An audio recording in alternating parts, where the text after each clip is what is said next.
Say we have 15 square root of 2 minus 8 square root of 2. You kind of treat it like a regular, like variable, like if it was 15x minus 8x,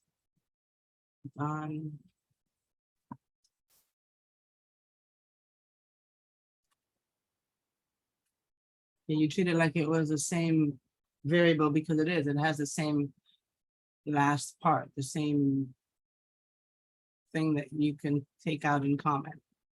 So it's 15 root 2 minus 8 square root of 2 gives me 7 square root of 2. Of course, it's not as easy as that all the time, but once you get it down to something that you can add together, then you do. Okay, and there's nothing you can do with that because 2 is not a perfect square. You can't simplify that anymore.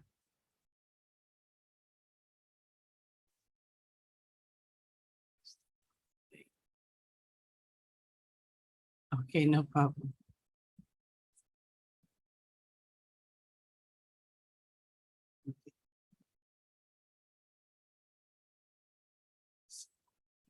Square root of 3 minus 5 square root of 3.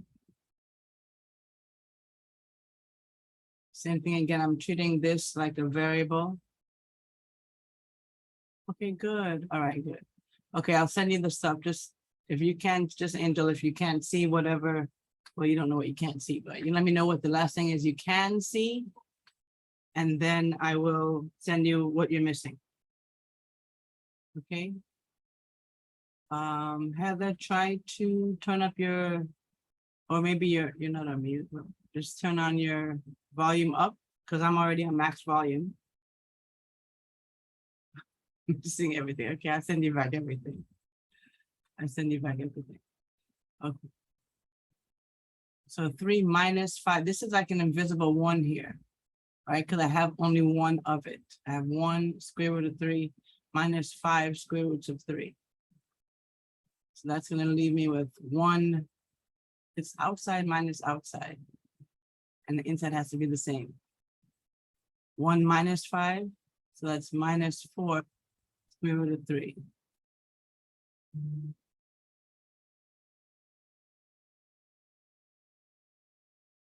Okay.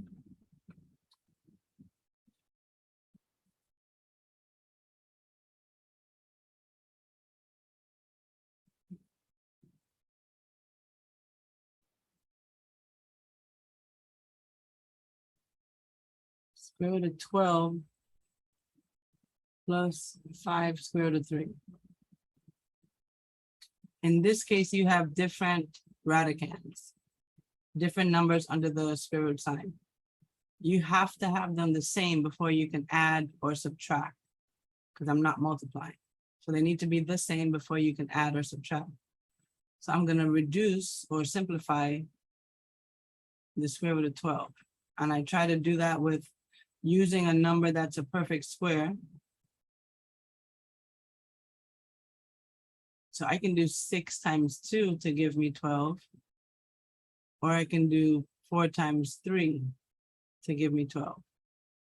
I'm going to choose to do the 4 times 3 because 4 is already a perfect square. So I rewrite this because I'm old and I forget what I'm doing. Since 4 is a perfect square, 4 is really 2 times 2. Or if you're good with your perfect squares already, the 2 comes out because that's what 2 times 2 is 4.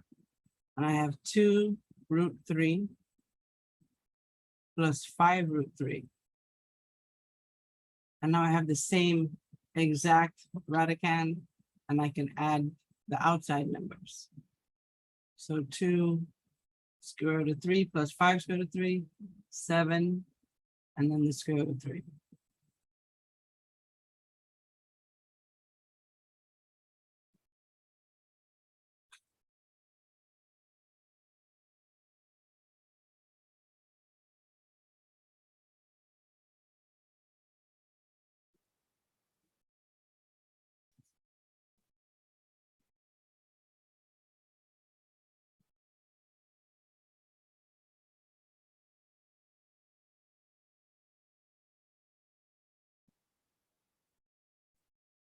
And they have a question?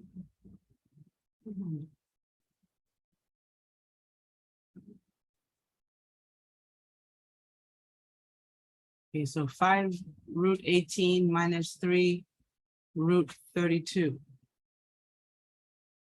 I'm gonna just try to simplify both of them, right? Because they're both kind of big. You know that they have more than one factor. So I'm gonna try to simplify both of them. No, I can't hear you. Can anyone hear? Heather?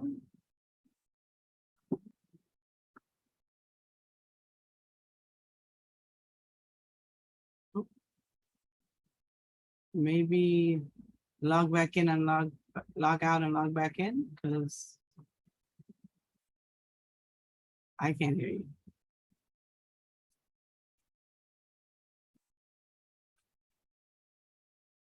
Okay, so 5 square root of 18. I'm gonna break down the 5, sorry, not the 5. I'm gonna break down the 18. I'm gonna try to use a number that's already a perfect square. So I could use 6 times 3, but neither of those is a perfect square. So not to use that.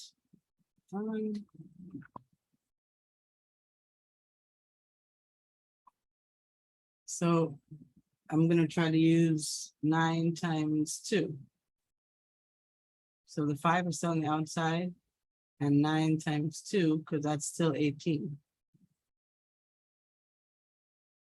And 3 and the square root of 32, I can use 8 times 4. 8 times 4 is 32, but I want to try to use at least one of the factors to be a perfect square. So I'm going to use 16 times 2. The 16 times 2 is 32, and 16 is the perfect square. I have a perfect square here, left inside. Perfect square here, left inside. So I already have this 5 outside. I'm going to multiply him by the 3. That makes up this 9, because this is 3 times 3. Square root of 2. Minus 3 that I already have times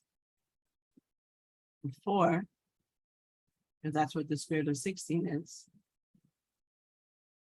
Square root of 2. Once you do this a million times, you can just say 3 times 5, 15.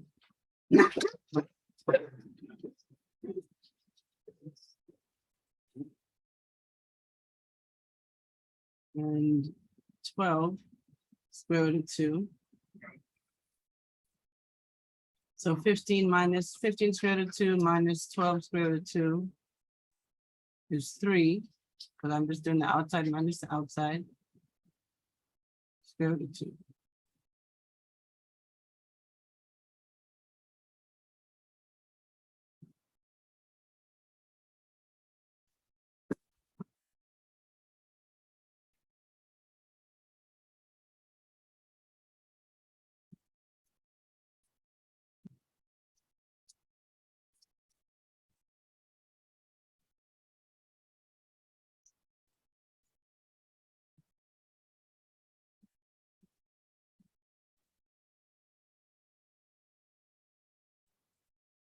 Does this make any sense?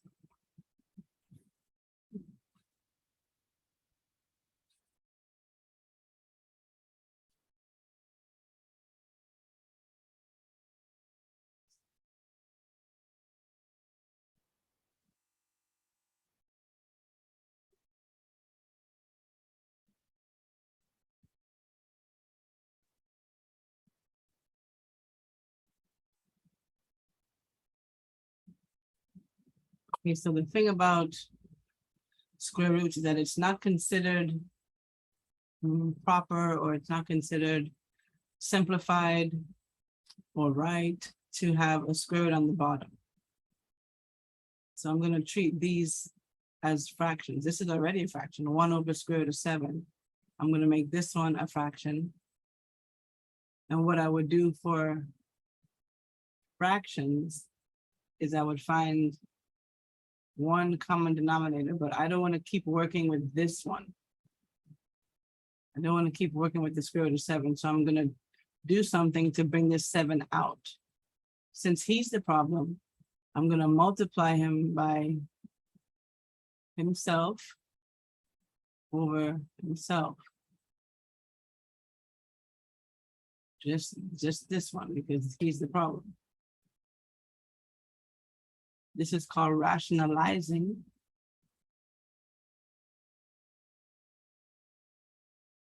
Rationalize the denominator. So on the top, I have 1 times square root of 7, just square root of 7. In the bottom, I have the square root of 7 times the square root of 7, which is the square root of 49.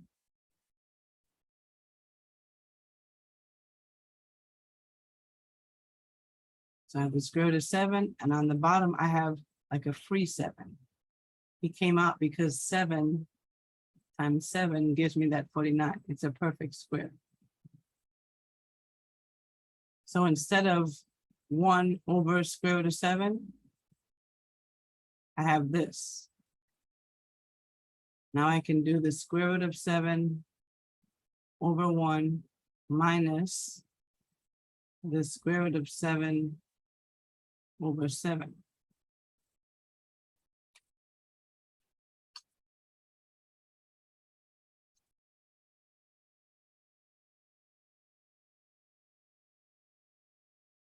Wait a minute. No, I can't. I can't do that yet. Well, what I need to do is change the denominator, because it's still a fraction, so I still need to have the same denominator. I need a number that's going to work for 1 and work for 7. So I'm going to choose 7. Okay. So he doesn't have to do anything. And then I have my new number is 7 on the bottom. So 1 times 7 gives me 7. Whatever I did to the bottom, I'm going to do it to the top. So square root of 7 times 7 is my new top. So that'll work. So now I have the same denominator, so my answer is going to be 7 on the bottom. This is an invisible 1 here.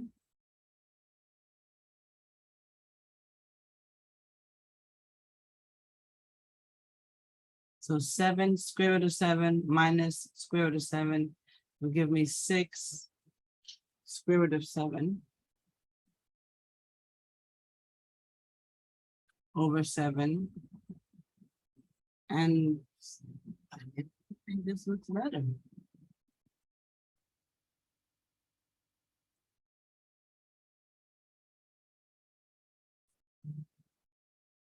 Okay.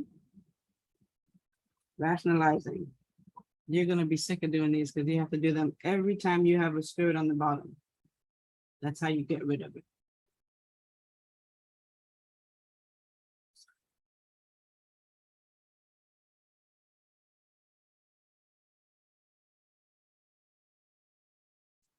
Okay.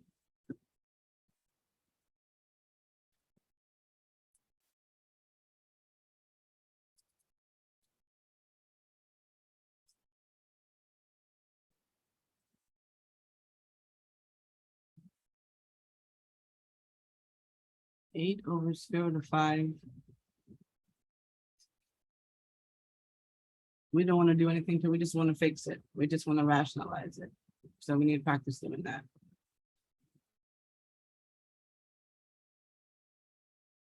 I need to multiply by whatever the problem is.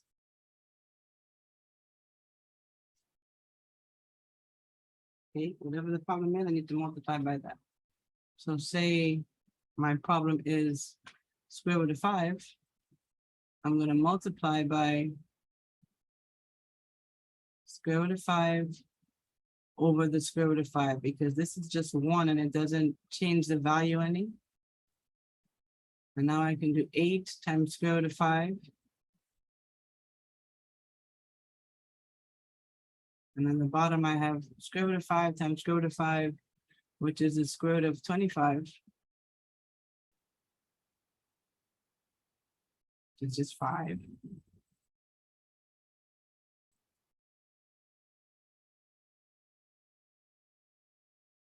Now this somehow looks better to someone.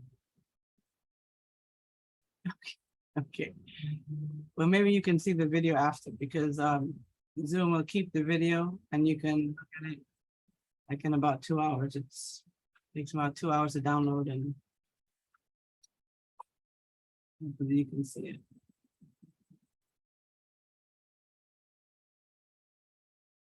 That's just rationalizing. Let's do another one.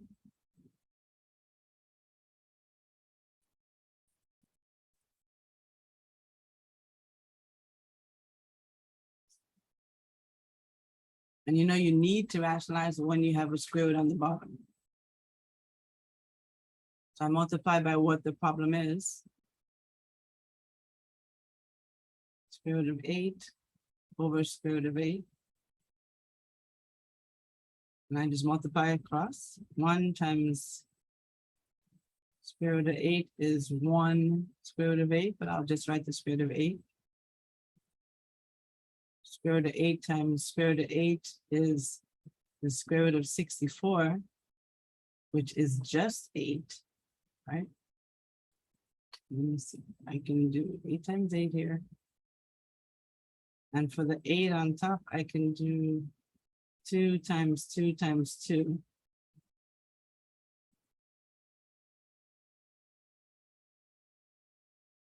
On the bottom, I have just the 8. It comes out because I had 2 of them. And on the top, I'll have a 2 outside and a 2 inside.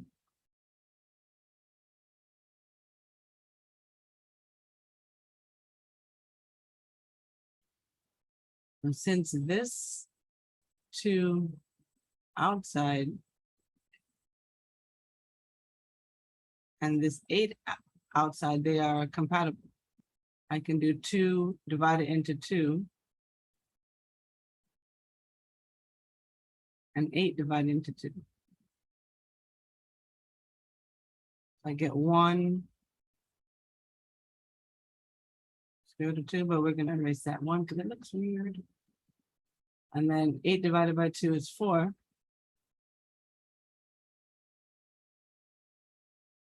I have the square root of 2 over 4.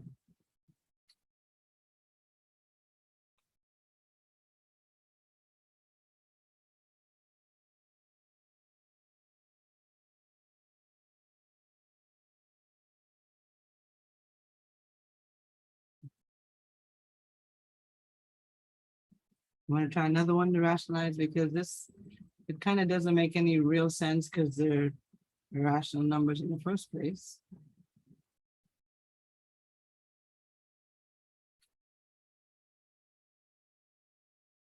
But you see how this root index, the little number in the square root place, is a 3, which means for him to come out of this square root sign, I'm going to have to multiply by 2 more of them to give me 3 for he can come out.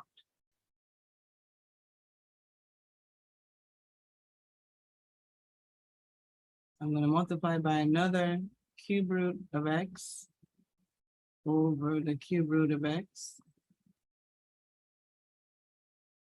And then another one.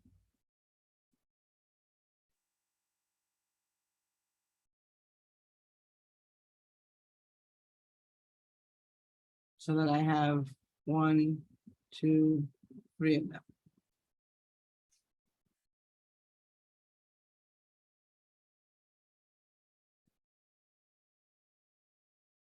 So I multiply my top, that's going to be 2 on the outside. Cube root of x squared. I had this x times this x. On the bottom, I have the cube root of x cubed. And the reason I did that in the first place is because I want to get rid of that square root sign. So now that I have 3 of them,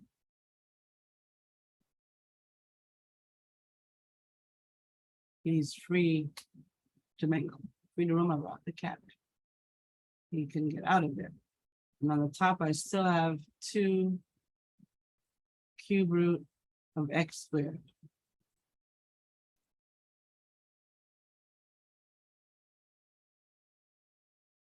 Nothing I can do to that one. So that's my answer.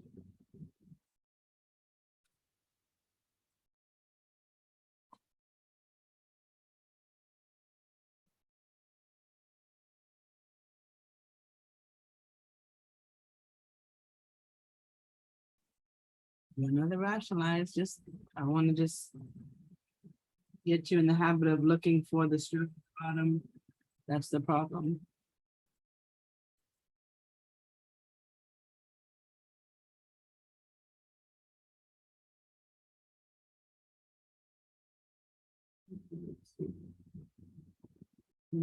Cube root of 8x. Do that. Cube root of 8x over cube root of xy.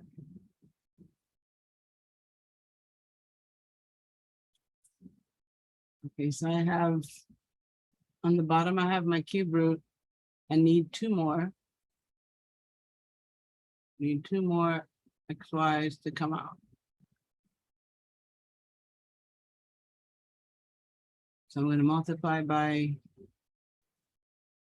what the problem is. This is my problem. Cube root of xy over the cube root of xy. And another one of them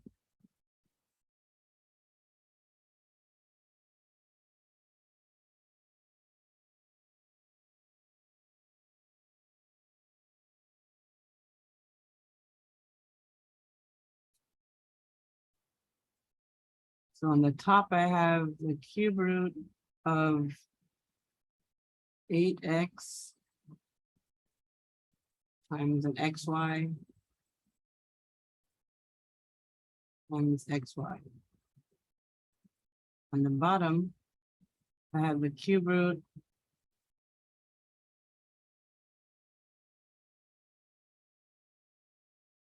of 3 of these xy pair things.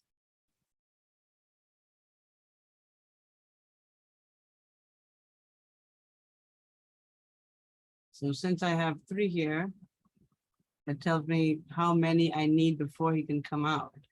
I have 3 of the xy's, then the xy comes out. On the top, instead of writing 8, I'm going to write 2 times 2 times 2.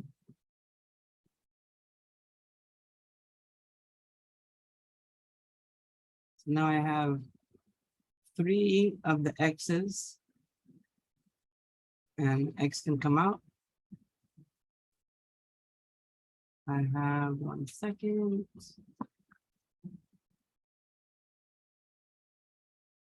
Hello. I have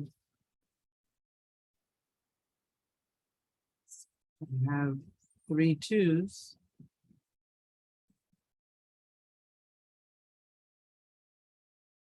So my 2 can come out. And I'm left inside with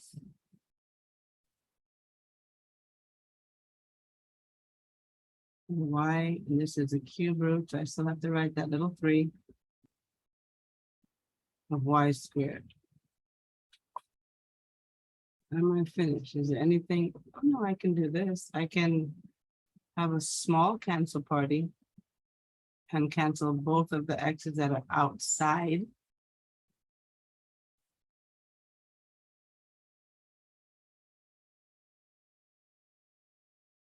So I have 2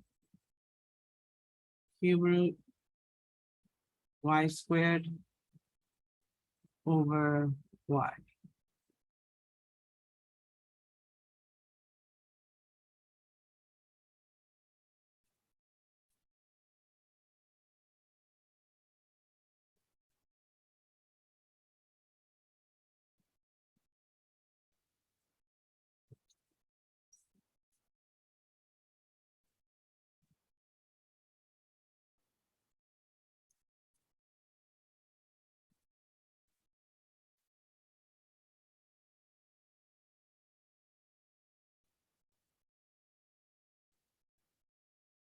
It's not always square root every time. They can have the 4th root, the 7th root, cube root. So 2 cube root of 54 plus the cube root of 16. And this root index means you need 3 to come out.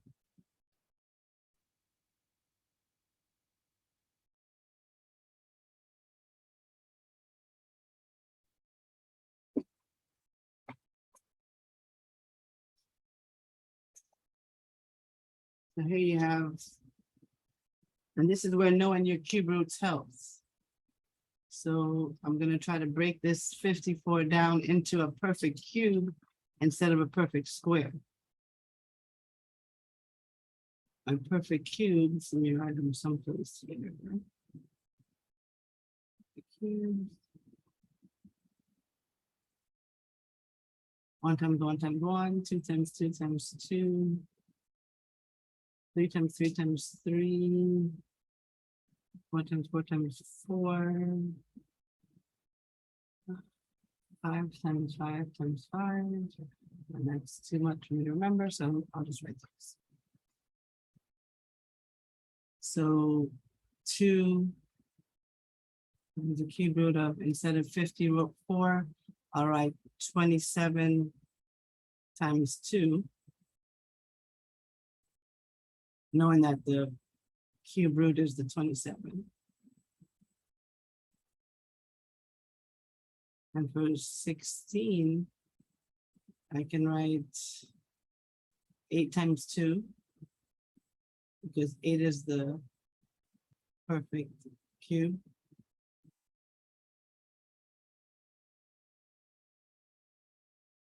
So for the first one, I have 2 on the outside. 3 will come out also because of this 3 times 3 times 3. And it leaves me with the cube root of 2 inside.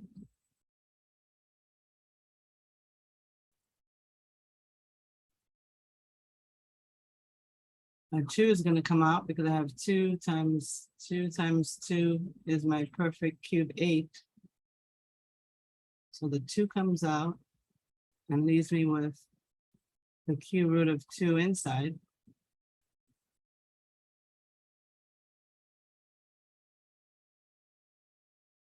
So in this one, I have 6 cube root of 2 plus 2 cube root of 2 equals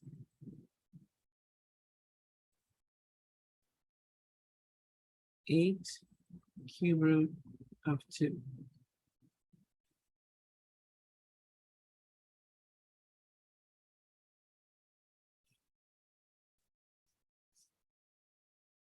It's large.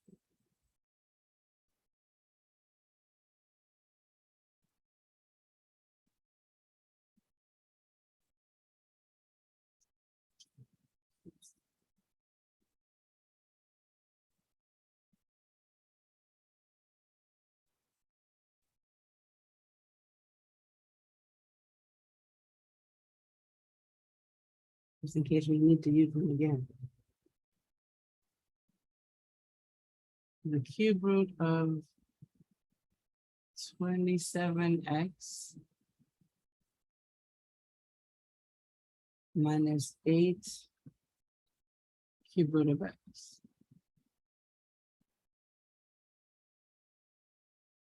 So the 27 is a perfect cube, which is 3 times 3 times 3.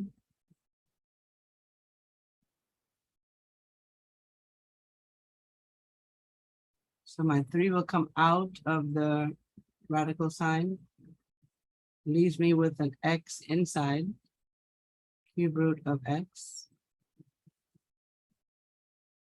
minus 8 cube root of x. Although 8 is a perfect cube, like good for him here because he's not inside. So I don't care that he's a perfect cube outside. That doesn't help me any. So now I have the same exact radical, same exact cube root of x, cube root of x. I can subtract what's outside. So 3 minus 8 is minus 5 cube root of x.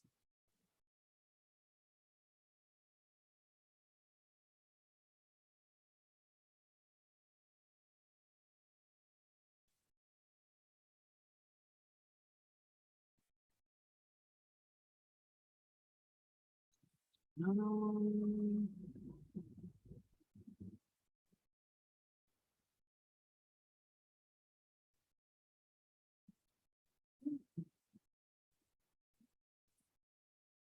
Morning.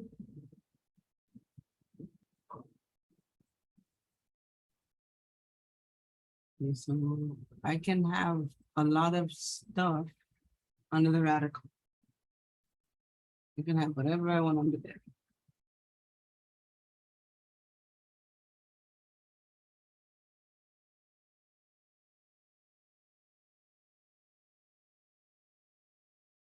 I'm just going to try to approach it the same way. If I'm under the radical, then I can factor, just like I was doing here. 27 is 3 times 3 times 3, just like I did over here, 2 times 2 times 2. I can still factor under the radical, not breaking any rules. So what I have in common between this term, 36x, and this term, 36, is the 36. So I'll take that out. And I'm left with x minus 1. What a coincidence. It's the same, the other one is x minus 1. So now I have here, 36 is under the radical sign.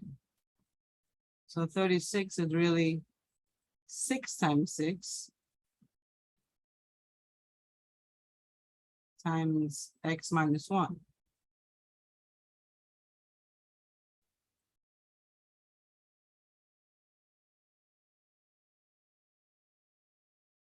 So since I have no root index, it's automatically a 2, which means I need 2 of them before it comes out. My 6 is now outside of the radicand. Radical sign 6, square root of x minus 1 minus the square root of x minus 1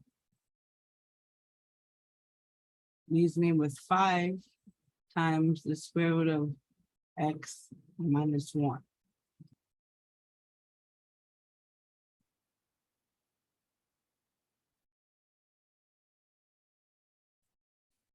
Okay, no problem.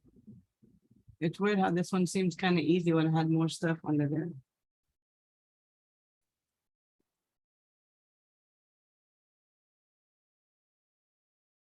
Do you guys want me to go over some other stuff from last week, Monday? Because this square root stuff isn't, that's not really normal. Like you don't ever see this anyplace. Yes, okay. But like what stuff? I'll just go over the notes from, unless you know exactly what you're doing, like multiplying or simplifying in the first place. I can simplify maybe the fraction parts, going from fractions to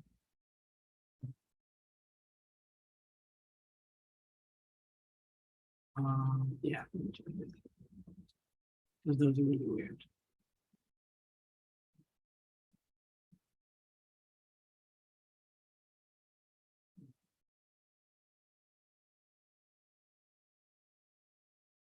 Oh, this is like, hold on. 8 to the 1/3. I can rewrite this. When the bottom number goes outside the radical sign. So the 3 goes outside of 8 to the 1 power. So I have the cube root of 8. And 8 is a perfect cube because it's really 2 times 2 times 2. So when I have my root index, tells me how many I need before he can come out.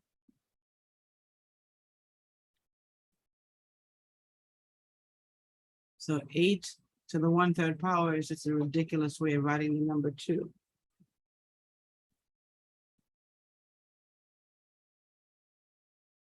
So we have 6th root .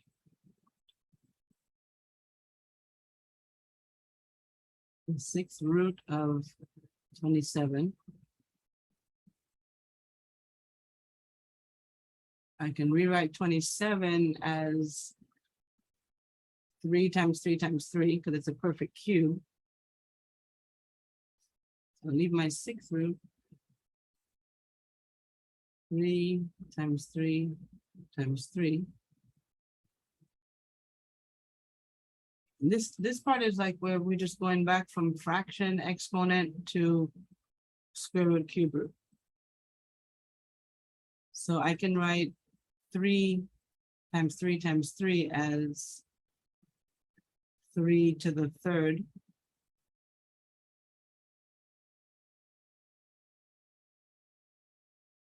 And then remember up here, my fraction splits as the bottom number ends up outside. So this is really 3 to the 3/6.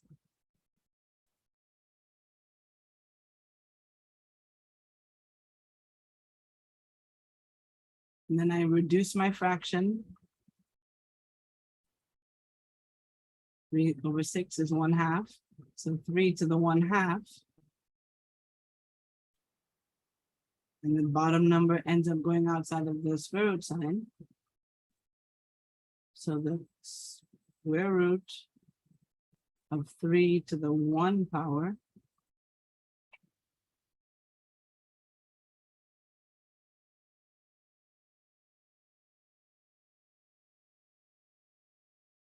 is just the square root of 3.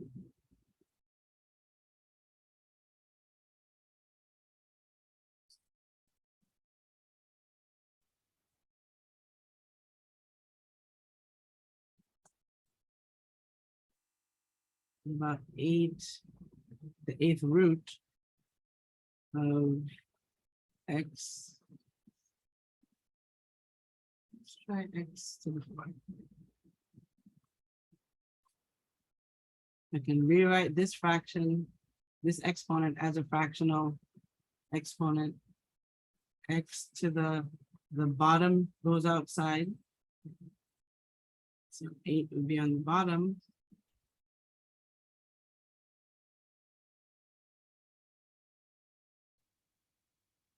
I can reduce this fraction, 4 over 8, to 1/2.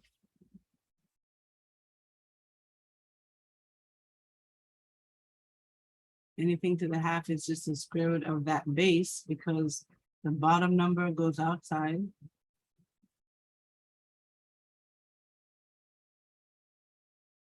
Keep my same base. top number goes inside with the base. So that's just X.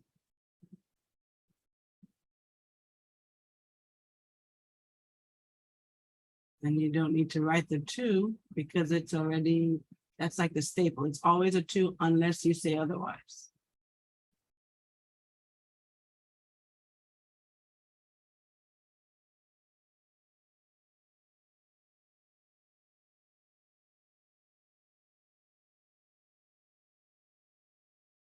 What about this? Let's do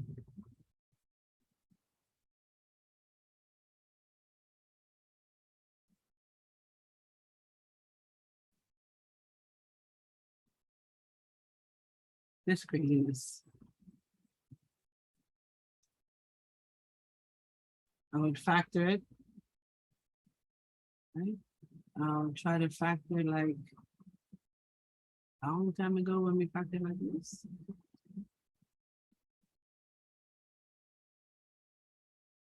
I'll say 2x and 2x.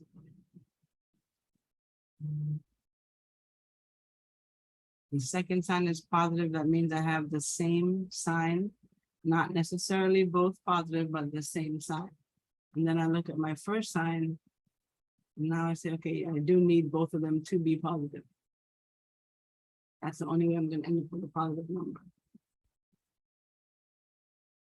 So for 9, I'll try 3 and 3.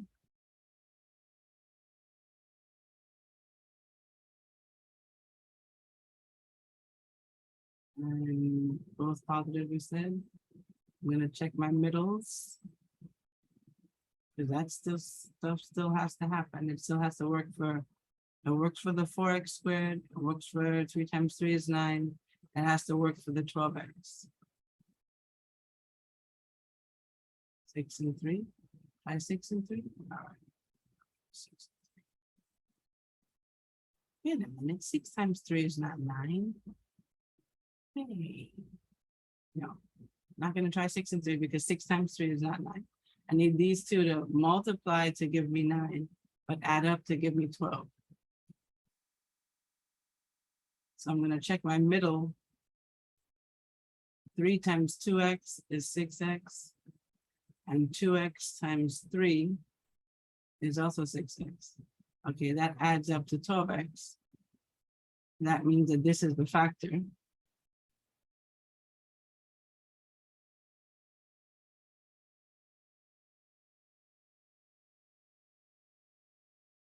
When there's no root index, it is a given that it's a 2. And this tells me how many exact same terms I need before it can be freed from that radical sign. I have 2 exact 2x plus 3 thingies. So it comes out of the square root sign.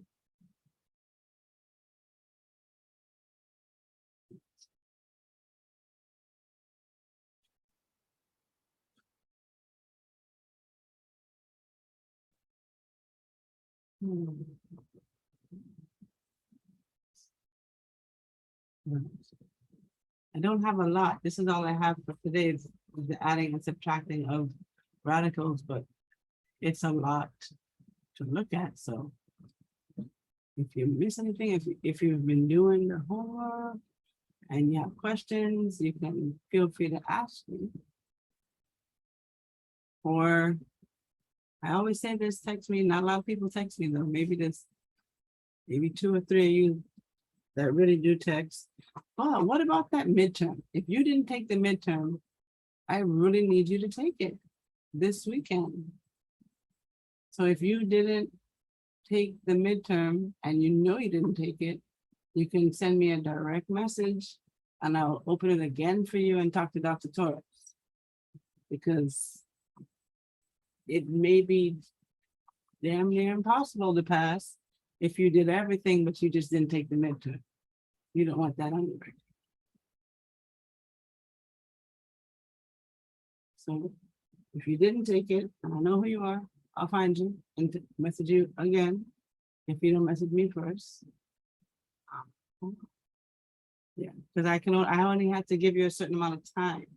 It had to be done, I think, by like the 13th at 6 or something, because it had to download the grades and it had to be given to the department right after that. So if you need to take it, let me know and I will go in and open it for you. I'll open it again until, I guess I'll open it until Sunday night. Open the midterm. My hand up. Okay, until Sunday at midnight. So you know who you are. If you don't take it this time, I can't do anything for you. I'm gonna try. Okay, so if you didn't take it, I'm gonna reopen it so you can take it again or take it before Sunday midnight.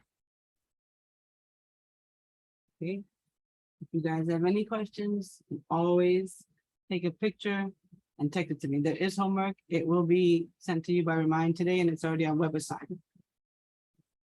Anyone have any questions? Yes, sure do. Sure do. Okay. All right, and Angel, I'll send you all of those messages again in Remind, so you can have them. Because they link right to the videos. Okay. Okay, see you Monday.